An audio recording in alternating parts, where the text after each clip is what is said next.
शांति से अलग तक नहीं कर सकता, वो भला कैसे सुखी हो सकता है? हे पार्थ, जैसे पवन के झोंके नाव को भटका देते हैं, वैसे ही कामनाएं बुद्धि को भटका देती हैं। इंद्रियाणाम हि चरताम यन्मनो अनुविधीयते तदस्य हरति प्रज्ञाम वायुर्नावम इवाम वसी। इसलिए हे महाबाहो, अपनी इंद्रियों को अपने वश में रखो, स्वयं ही उनके वश में न हो जाओ। पार्थ, ये बात ध्यान से सुनो और समझो कि जब संसार सोता है तब मुनि जागता है, और जब संसार जागता है तब मुनि सोता है। ये सोना जागना क्या है केशव?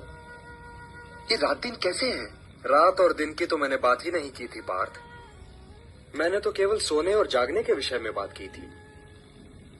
सामान्य पुरुष की जाग हर क्षण कुछ पाने और भोगने के मोह में व्यतीत होती है। यही उसकी चेतना का लक्ष्य है। यदि उसे भूख लगी तो उसे भोजन चाहिए, यदि उसे प्यास लगी तो उसे जल चाहिए, यदि उसे ऋतुओं से अपना बचाव करना है तो घर चाहिए। उसकी सोच आत्मनिष्ठ है, परंतु मुनि अर्थात स्थितप्रज्ञ की सोच वस्तुनिष्ठ है। वो व्यक्तिगत भूख और व्यक्तिगत तृष्णा के परे देखता है। वो वृक्ष से गिरे हुए फल के विषय में नहीं सोचता, वो वृक्ष के विषय में सोचता है, वनों के विषय में सोचता है। सामान्य मनुष्य को ईंधन के लिए लकड़ी चाहिए, तो वो वृक्षों को तब तक काटता चला जाएगा जब तक वन नष्ट न हो जाए। परंतु मुनि प्रकृति में वनों के महत्व के विषय में सोचता है, प्रकृति के संतुलन के विषय में सोचता है, वनों और ऋतुओं के संबंध के विषय में सोचता है। इसलिए हे पार्थ, जो सामान्य पुरुष की इंद्रियों के लिए दिन है वो मुनि के लिए रात है, क्योंकि वो तो इंद्रियों की सीमा को पार कर चुका है। और जो सामान्य पुरुष की इंद्रियों के लिए रात है वो मुनि के लिए दिन है, क्योंकि उसी सन्नाटे में मुनि की चेतना का सूर्योदय होता है। मुनि की रुचि सामने की समस्याओं के साथ साथ उन समस्याओं के समाधान में भी है, और यही उसे सामान्य पुरुष से अलग करती है पार्थ। या निशा सर्वभूतानाम तस्याम जागृति संयमी यस्याम जागृति भूतानि सा निशा पश्यतो मुने। हे पार्थ, सत्य इंद्रियों की पहुंच के बाहर है। ऐसा नहीं कि मुनि को भूख नहीं लगती, लगती है, परंतु वो अपनी भूख के परे देखता है और ये सोचता है कि भूख का उपचार क्या है। इसीलिए सामान्य मनुष्य का दिन मुनि के लिए रात है, और जो सामान्य मनुष्य की इस रात से अपने को बचा ले वही स्थित प्रज्ञ है।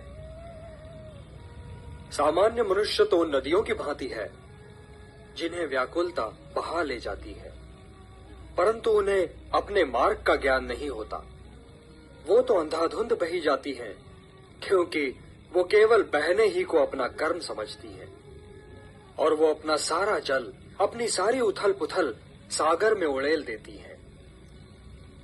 किंतु सागर फिर भी अपने तटों की मर्यादा का उल्लंघन नहीं करता। इसी प्रकार कामनाओं की नदियां सामान्य मनुष्य को तो बहा ले जाती हैं, परंतु जब वो मुनि तक आती हैं तो मुनि उन्हें समेट लेता है और अपनी मर्यादा का उल्लंघन नहीं करता। हे पार्थ, तुम भी सागर बनो।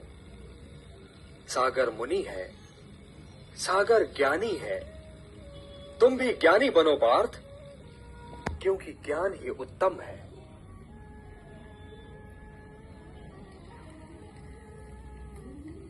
हे ऋषिकेश, हे योगेश्वर, हे ज्ञान मूर्ति, यदि ज्ञान कर्म से उत्तम है तो आप मुझे इस लहू लुहान कर्म में क्यों लगा रहे हैं केशव? आप मुझे इस लहू लुहान कर्म में क्यों लगा रहे हैं?